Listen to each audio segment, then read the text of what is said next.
Hello everyone, मैं रीना चौधरी आप सभी का अपने यूट्यूब चैनल में स्वागत करती हूँ। आई होप आप लोग सभी सही होंगे।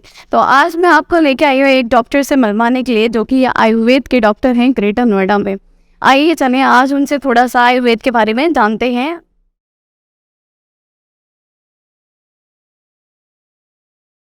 हेलो सर, और से कैसे हैं? हाँ सर, बढ़िया। तो सर आप अपने बारे में थोड़ा सा हमारे ऑडियंस को अपने बारे में बताइए।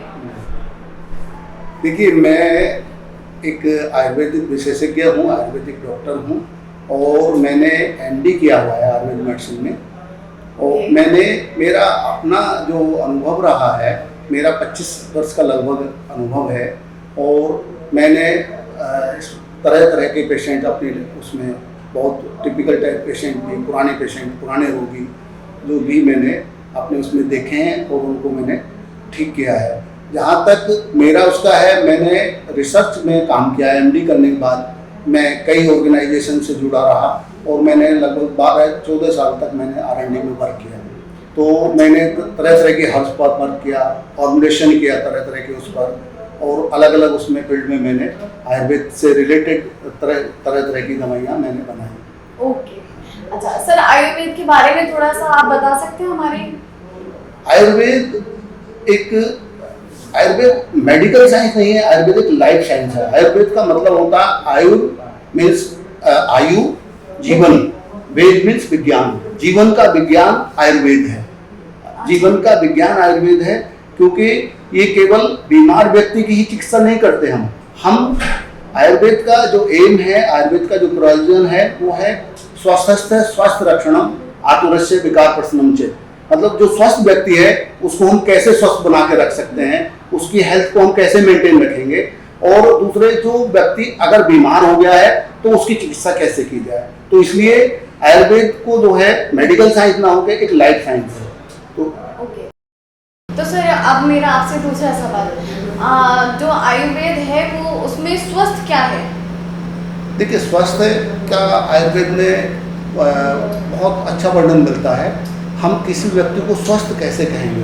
तो आयुर्वेद में एक वो आता है, सम दोष है, समाग्निश्चय, सम धातु, सम मलयक्रिय, प्रश्न आत्मेंद्रिय मन है, स्वस्थ इति वेदिते। मतलब जो व्यक्ति का स्वस्थ उसके दोष समान है। दोष में वात पित्त का, जिससे हमारे शरीर का निर्माण होता है। हर इंडिविजुअल का अलग अलग उसमें वात पित्त कफ होता है। तो वात पित्त का मतलब उसके दोष समान है। सम अग्नि, अग्नि मीन्स मेटाबॉलिज्म। हमारे शरीर में जो मेटाबॉलिज्म चल रहा है वो प्रॉपर होना चाहिए उस व्यक्ति के अपने उसके हिसाब से। सम धातु, धातु हमारे, जिससे हमारा शरीर, हमारे तक हमारा जो टिश्यूज हैं वो बने हैं। तो जैसे हमारे आयुर्वेद में 7 धातुएं मानी गई हैं, रस, रक्त, मांस, मेद, अस्थि, मज्जा, शुक्र, इन सबको धातु माना गया है, जिससे हमारे शरीर का निर्माण होता है। तो ये प्रॉपर वे में हो। स्वस्थ मलयक्रिय, मतलब जो हमारे शरीर मल हैं शरीर में, जैसे पुरुष है, स्वेद है, ये प्रॉपर वे में हमारे शरीर से, या यूरिन है, ये प्रॉपर उसमें एक्सक्रीशन हो रहा हो, इनका बाहर उत्सर्जन प्रॉपर उसमें हो रहा हो। प्रश्न आत्मेंद्रिय मन, हमारी आत्मा प्रश्न हो, हम मन से प्रश्न हो, हमारी आत्मा प्रश्न हो। केवल ये नहीं कि हमारी जो शारीरिक क्रियाएं सही चल रही हैं। तो सर मेरा आपसे तीसरा सवाल ये है कि आपके पास बहुत सारे पेशेंट्स ऐसे आते होंगे जो अपनी रिपोर्ट्स वगैरह सब लेके आते हैं, बट वो रिपोर्ट्स क्लियर होती हैं, सही होती हैं, बट फिर भी वो कहीं ना कहीं अंदर ही अंदर परेशान होते हैं। तो आप उसका ट्रीटमेंट कैसे करते हैं? क्या उसमें? देखिए, मैंने अभी आपको जो स्वास्थ्य की परिभाषा बताई उसी में मैंने बताया कि केवल हमारा फिजियोलॉजिकली ठीक होना ही, शारीरिक रूप से ही ठीक होना स्वास्थ्य नहीं है। हम अगर मानसिक रूप से भी परेशान हैं, हमारा मन परेशान है, हमारे उससे परेशान हैं, तो भी हम अस्वस्थ हैं। तो अगर पेशेंट की आप बात कर रहे हैं कि भाई उसकी एलएफटी ठीक है, केएफटी ठीक है, उसका लिवर फंक्शन ठीक है, सारे कुछ ठीक है, उसका नॉर्मल है, सीबीसी नॉर्मल है, कोई उसको दिक्कत नहीं है, लेकिन जब हम उसको देखते हैं, उसकी हम लाइफस्टाइल में देखते हैं या उसकी हम दिनचर्या में देखते हैं, हम उसकी उसमें देखते हैं, तो उसमें वो कहीं डिस्टर्ब पाया जाता है। उसको नींद प्रॉपर नहीं आती है, जो किसी पैरामीटर में नहीं आई कि नींद आ रही है, नहीं आ रही है, तो उसमें क्योंकि उसकी जो मन है वो प्रसन्न नहीं है। तो वो भी अस्वस्थ की परिभाषा में आएगा। तो उसको भी हम देखेंगे कि उसका कारण क्या है, कहाँ उसका क्या कोज और है कि वो क्यों परेशान है, क्यों अस्वस्थ है। और जहाँ तक हम स्वास्थ्य की बात करते हैं, अगर हम अपने समाज में रहते हुए अपने समाज में किसी कोई डिस्टर्बेंस पैदा करते हैं, अपने पड़ोसी को कोई डिस्टर्बेंस करते हैं, या हमारी वजह से कोई दुखी होता है, तो भी हम स्वस्थता की उसमें नहीं आएंगे, क्योंकि हमारी वजह से अगर कोई दूसरा परेशान है वो भी वो नहीं है। तो इसलिए पूरे एक होल उसमें अगर स्वास्थ्य की परिभाषा देखते हैं तो ये इस तरह हो जाती है कि भाई हम केवल अपने ही आप को नहीं, हम किसी दूसरे को तो कहीं कोई परेशानी नहीं पहुंचा रहे हैं। तो ये एक कारण है। तो जब हम देखते हैं कि उसका फिजियोलॉजिकल पैरामीटर सब ठीक है, लेकिन वो कहीं से मन उसका प्रसन्न नहीं है, उसके बहुत सारे कारण हैं। आज की लाइफ में हम देखते हैं कि कम्पिटिटिव माहौल है, कहीं कोई सर्विस के लिए परेशान है, कोई किसी और रूप में परेशान है, उसको प्रॉपर नींद नहीं आ रही है, प्रॉपर जो है उसका खाने पीने का सारा डिस्टर्बेंस बिगड़ गया है, आहार विहार दिनचर्या उसकी डिस्टर्ब है। तो ये भी एक बीमारियों के कारण होते हैं। और सर आजकल देखा जा रहा है कि मोस्टली लोग किसी में मोटापे से कोई परेशान है, कोई हाई बीपी से परेशान है, तो उसमें आयुर्वेद कहाँ अपना रोल प्ले करती है? देखिए आज वैसे भी हाइपरटेंशन डे है। हाँ जी, हाँ जी, हाइपरटेंशन डे है जी। तो और आज की डेट में जो नॉन कम्युनिकेबल डिजीज कहलाती हैं, हाँ जो हमारी दिनचर्या से, हमारी लाइफ स्टाइल से, हमारे आहार विहार से, हमारे रहन सहन से जुड़ी हुई हैं, हमारे जिस समाज में, जिस सोसाइटी में, जिस वातावरण में रह रहे हैं, उसके कारण से क्या क्या नुकसान हमें हो रहे हैं, ये सब जो बीमारियां ये बहुत बड़ा भयानक रूप ले चुकी हैं। क्योंकि जो नॉन कम्युनिकेबल डिजीज है, जैसे हाइपरटेंशन है, आपका ये थायराइड है, और आपका शुगर है, मोटापा है, और जो स्ट्रेस है, एंजाइटी है, ये सब जो है हम जो है हमारा ये सब उसमें जो वातावरण से जो, या हमारे जो लाइफ स्टाइल से, या हमारे आहार विहार से जो हमें परेशानी मिल रही है, ये इनका कारण जो है ये हमारी दिनचर्या है। आयुर्वेद जब उसका वर्णन करता है तो आयुर्वेद का महत्व दिनचर्या आहार विहार पे बहुत ज़्यादा फोकस है, या हमारे जो चारों ओर सराउंडिंग्स है उस पर बहुत ज़्यादा फोकस करता है। तो हमारा खान पान कैसा होना चाहिए, हमें किस समय उठना है, दिनचर्या में हम देखते हैं कि हमें कितनी नींद लेनी है, किस समय उठना है, उठने के बाद क्या क्या हमारी रोज़ाना रूटीन होनी चाहिए कि भाई हमें क्या करना है। सुबह उठ के हमें पहले गुनगुना पानी पीना है, फिर हमें फ्रेश होना है, उसके बाद हमें मुंह हाथ धो के अपना योगा करना है, योगा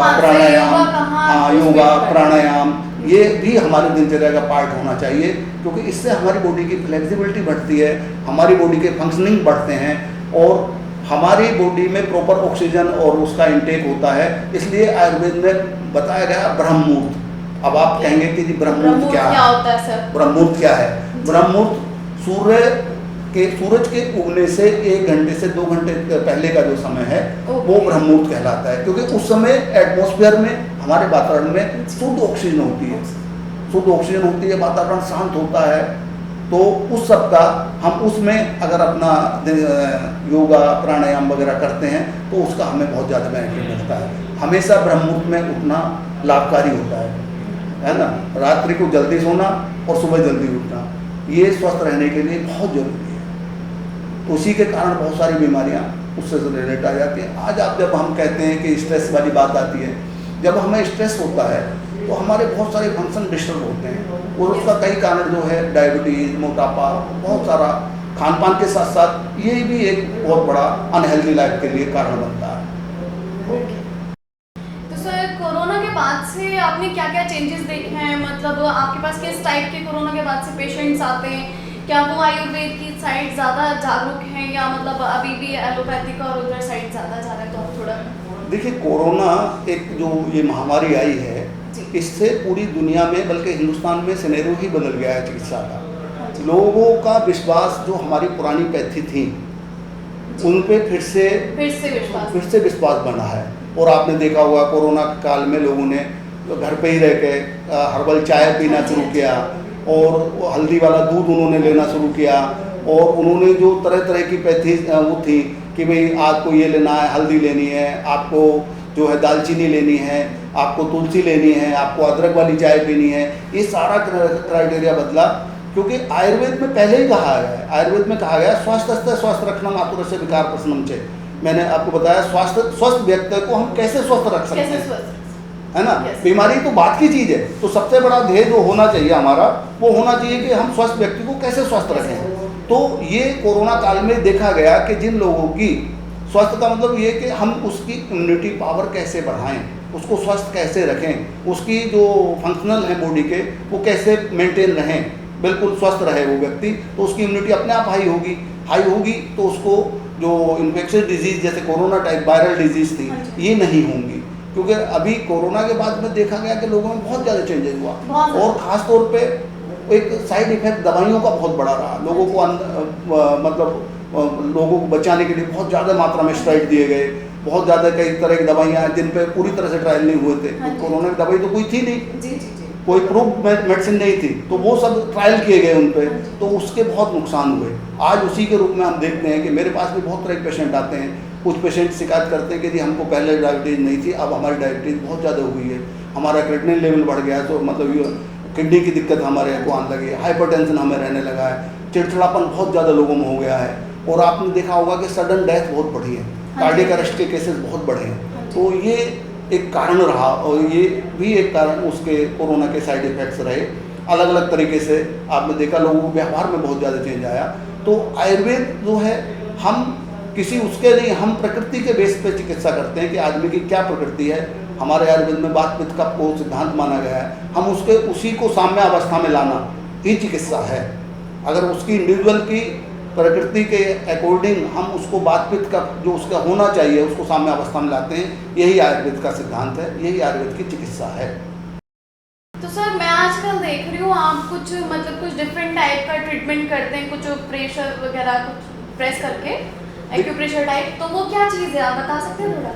देखिए हमारे जो है पुराने ग्रंथों में ही लिखे हुए हैं, हमारे शरीर में मर्म हैं कुछ जो उस समय आचार्य सुश्रुत ने उनका वर्णन किया हुआ है।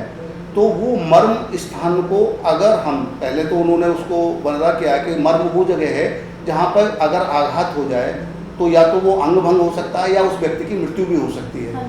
तो लेकिन अब नई रिसर्च में देखा गया है, कुछ लोगों ने इसमें बहुत अच्छा काम किया है, मैं भी उसमें लगा हुआ हूँ, कि उसमें अगर हम किसी व्यक्ति का मर्म को हम स्टिमुलेट करते हैं, उनको हल्का हल्का प्रेस करते हैं, या मर्म स्थान कहाँ कहाँ है हमारे बॉडी में ये जानना बहुत ज़रूरी है, तो उससे जो है व्यक्ति की उसमें बड़ा लाभ होता है। उससे संबंधित जो बीमारियां हैं उस मर्म से संबंधित उनमें बहुत ज़्यादा लाभ होता है। तो ये मर्म चिकित्सा है और इस पे मैं अभी पूरी तौर से लगा हुआ हूँ और भी लोग बहुत जोर से इस पर काम करता है।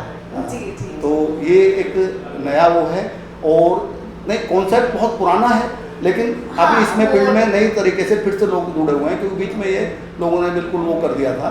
तो ये मर्म चिकित्सा है। हाँ, तो इसको अगर हम उसके साथ साथ देते हैं, अपने मेडिसिन के साथ साथ देते हैं, तो बहुत अच्छे रिजल्ट्स, बहुत पुरानी बीमारियों में बहुत अच्छा लाभ होता है।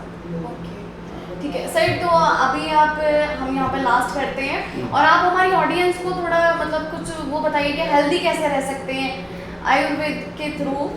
मैंने अभी आपको बताया कि सबसे पहला है कि हम दिनचर्या और आहार विहार कम से कम 2 चीज़ हम अपने को अच्छा रखें। और दिनचर्या में मैंने आपको बताया कि सुबह ब्रह्म मुहूर्त में उठ के हम वो करके अपने को प्रॉपर फ्रेश करने के बाद में योगा प्राणायाम ये हम सब करें। और फिर खान पान हमारा शुद्ध होना चाहिए, कोशिश करें कि हम शुद्ध लें। अलग आज की डेट में ये भी बहुत भारी काम है कि हम शुद्धता पे इतना वो नहीं कर पाते, क्योंकि शुद्ध चीज़ें मिलना भी बड़ा भारी काम हो गया। लेकिन उसके लिए हम अगर अपना अनुलोम विलोम प्राणायाम या कुछ ऐसी हर्ब्स हैं जो हमें हेल्थ रखने में मेंटेन करनेंगी, हमारी बॉडी इम्यूनिटी को बढ़ाएंगी और हमारे जो मेटाबॉलिज्म है उसको प्रॉपर करेंगी, तो हम स्वस्थ रह सकते हैं। ऐसा नहीं है, बस थोड़ा सा मेहनत करने की, थोड़ा उसकी ज़रूरत है। और आदमी को उसकी प्रकृति के हिसाब से अगर वो हमसे पूछेगा तो हम उसको सब बताएंगे वो कैसे मेंटेन कर सकता है, कैसे स्वस्थ रह सकता है। वो सबके लिए थोड़ा सा अलग अलग उसकी प्रकृति के हिसाब से हो सकता है। Okay sir, thank you so much. आपने अपना इतना कीमती समय हमारी ऑडियंस को दिया। Okay sir, thank you. अगर आपको हमारी वीडियो अच्छी लगी हो तो प्लीज़ लाइक शेयर और सब्सक्राइब करना ना भूलना। ओके बाय बाय, मिलते हैं नेक्स्ट वीडियो में।